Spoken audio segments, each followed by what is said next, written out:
Chapter 7. After this, Jesus went about in Galilee. He would not go about in Judea because the Jews were seeking to kill him.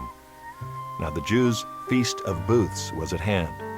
So his brothers said to him, "Leave here and go to Judea, that your disciples also may see the works you are doing. For no one works in secret if he seeks to be known openly. If you do these things, show yourself to the world." For not even his brothers believed in him. Jesus said to them, "My time has not yet come, but your time is always here. The world cannot hate you, but it hates me because I testify about it that its works are evil. You go up to the feast. I am not going up to this feast, for my time has not yet fully come." After saying this, he remained in Galilee. But after his brothers had gone up to the feast, then he also went up, not publicly, but in private. The Jews were looking for him at the feast and saying, "Where is he?" And there was much muttering about him among the people.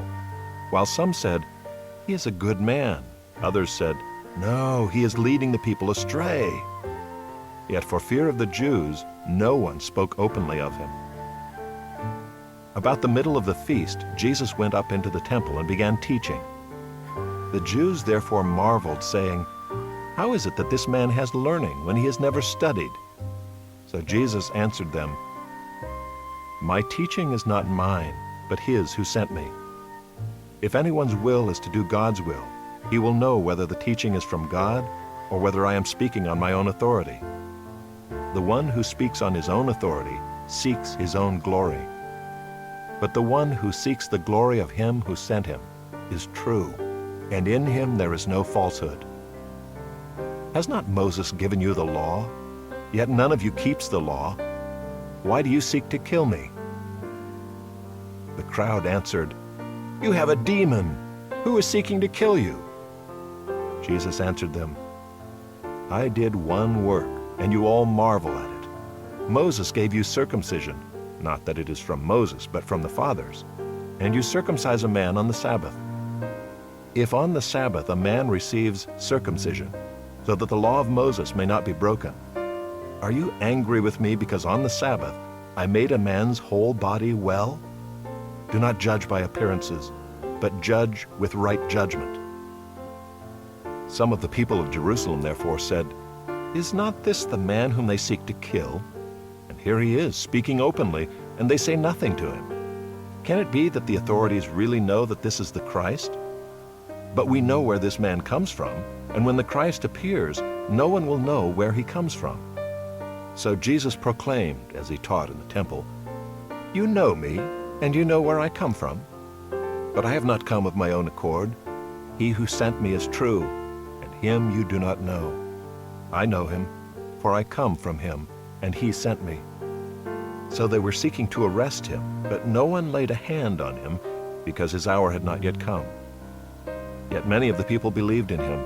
They said, "When the Christ appears, will he do more signs than this man has done?" The Pharisees heard the crowd muttering these things about him, and the chief priests and Pharisees sent officers to arrest him. Jesus then said, "I will be with you a little longer, and then I am going to him who sent me. You will seek me, and you will not find me. Where I am, you cannot come." The Jews said to one another, "Where does this man intend to go that we will not find him? Does he intend to go to the dispersion among the Greeks and teach the Greeks? What does he mean by saying, 'You will seek me and you will not find me,' and 'Where I am, you cannot come'?" On the last day of the feast, the great day, Jesus stood up and cried out, "If anyone thirsts, let him come to me and drink. Whoever believes in me, as the scripture has said, out of his heart will flow rivers of living water." Now this he said about the Spirit, whom those who believed in him were to receive. For as yet the Spirit had not been given, because Jesus was not yet glorified. When they heard these words, some of the people said, "This really is the prophet." Others said, "This is the Christ."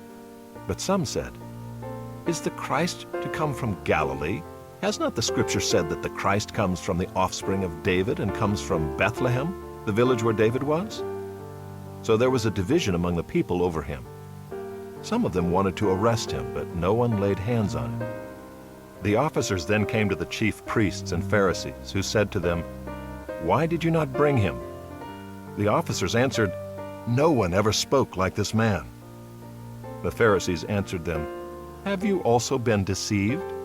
Have any of the authorities or the Pharisees believed in him? But this crowd that does not know the law is accursed." Nicodemus, who had gone to him before, and who was one of them, said to them, "Does our law judge a man without first giving him a hearing and learning what he does?" They replied, "Are you from Galilee too? Search and see that no prophet arises from Galilee."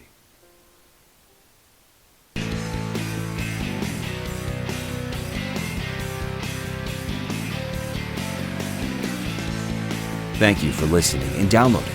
Please like, follow, comment, rate, and share the show. Don't forget social media to support the show. Use the handle on Twitter and Instagram at LJTrekker.